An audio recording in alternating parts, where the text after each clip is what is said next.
right, so can I get a show of hands? How many believe that there's actually life after death? Like some sort of form, any physical shape, way? All right, perfect, so most of you. So today I'll be talking to you about how death is not the end, or at least how I think it's not the end. Personally for me, I've always been wondering, what's out there after death? There's so many theories. In the past few years, there's now a multiverse theory where there's actually different universes after you die. But I feel that there has to be something out there. To give you just a short perspective of what's really out there. So in our Milky Way galaxy today, there are about 200 to 400 billion stars and 100 billion planets. And right now, for the amount of galaxies that are out there, is over 100 billion galaxies. Now, that number is constantly on the rise as technology gets higher, telescopes get more in depth. So there's so much out there. So one of the things that I'm kind of big on right now is reincarnation. And it's pretty much where you die and then you come back as a different form of life.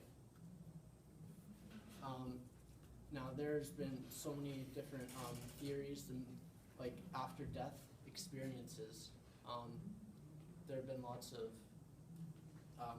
people that say they've had out-of-body experiences when they've had major surgeries and they've actually come back into their own bodies.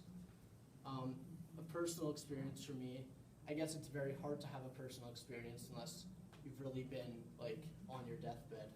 But for me, the closest thing to a personal experience was a couple nights before my mom died. Now, I was out camping with my girlfriend and my brother, and he brought his friend too. And my mom died, I guess you could say Sunday morning at about 4 a.m. And then it was Friday night, and I had this dream. And I was in this room. It was very comforting. There was this figure in front of me. It didn't really have a face, it just a shape. And it said that something's about to happen and your life's gonna change. But it said that no matter what, it's gonna be okay. And Saturday morning, I thought nothing of it. We had a great day camping, we cooked hot dogs on the fire. We did a hike. My dad came down for the day, climbed a really cool mountain in Kananaskis. And then the next morning is when the accident happened, of course. So we were driving home, and then all of a sudden I noticed this cop turn around, start following me. And since we were camping, the whole van was actually filled up with all this luggage. So I couldn't see anything out of the rear view mirror. So I assumed, okay, so the cop is probably gonna pull me over because I'm not driving in a really safe way. But then the cop pulls me over, and then she says, all right, are you Nathan and Aaron? And then we both say yes. Aaron's my brother, by the way. And then, that's when she kind of broke the news out to us that our mom had passed away the night before. It was a really long ride home.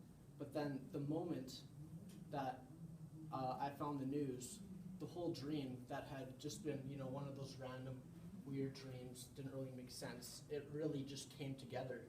And within the first 10 seconds of me finding out that my mom had died was when I realized that dream, it meant something.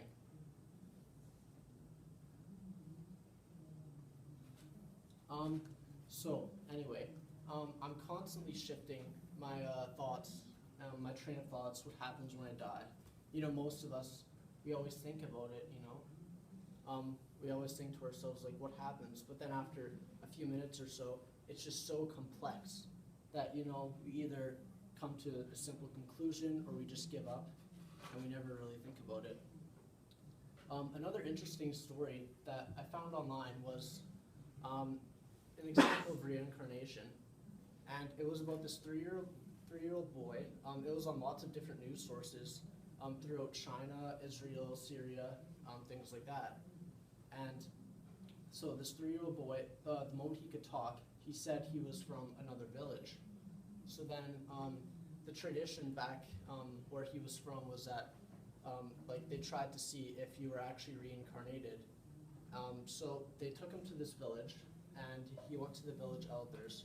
Like his family took him to the village elders, and he said that he remembered his name from his past life, and he also remembered his killer. So then, like he said, he knew all these things, and no one knew what he was talking about. So after they went up, and it just so happened that in this village of just about a few thousand people, that the exact name of his killer that he said happened to live in the village. So they went up, confronted this person, but he denied of ever killing anyone. So they went to the spot where he claimed he had died and was buried. And they started digging, and what did they find?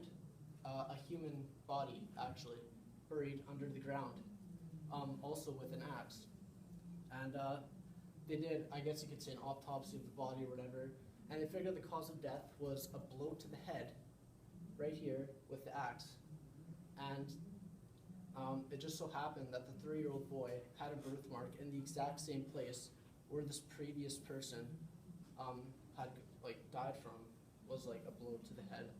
And then they actually went up, confronted the alleged murderer again, and he actually confessed to the crime, knowing how much proof they had, and he was actually put into jail. Another personal story, I guess you could say. So I was at my grandpa's house a few years back. My grandma actually, I guess this relates to mental health illness. She died from Alzheimer's in 2012 on Christmas Day. And I remember a couple of years later, my whole family was out shopping. It was just me sitting in my grandpa's house with my brother, and all of a sudden we, in the kitchen, we hear plates just clanging together. And we go, and there's nothing there. We don't hear anything or anyone. I've had lots of dreams about my grandma the past few years, not so much about my mom. I feel for me that it takes a while for them to really come back to me and connect. But for me, truly, do I think it's my grandma? You know, who knows? It could be. It could be nothing. It could have been just the wind, although all the windows were closed, so it was kind of weird.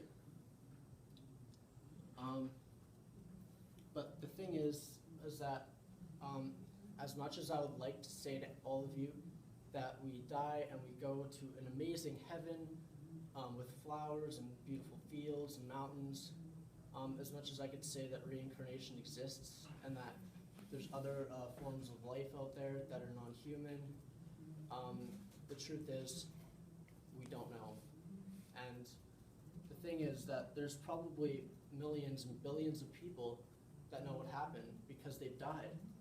So there's all these people that know, but the thing is that none of us on earth here know. So I just find it super ironic how, one day we will find out what happens to us when we die, but we're just not gonna know until we're actually dead.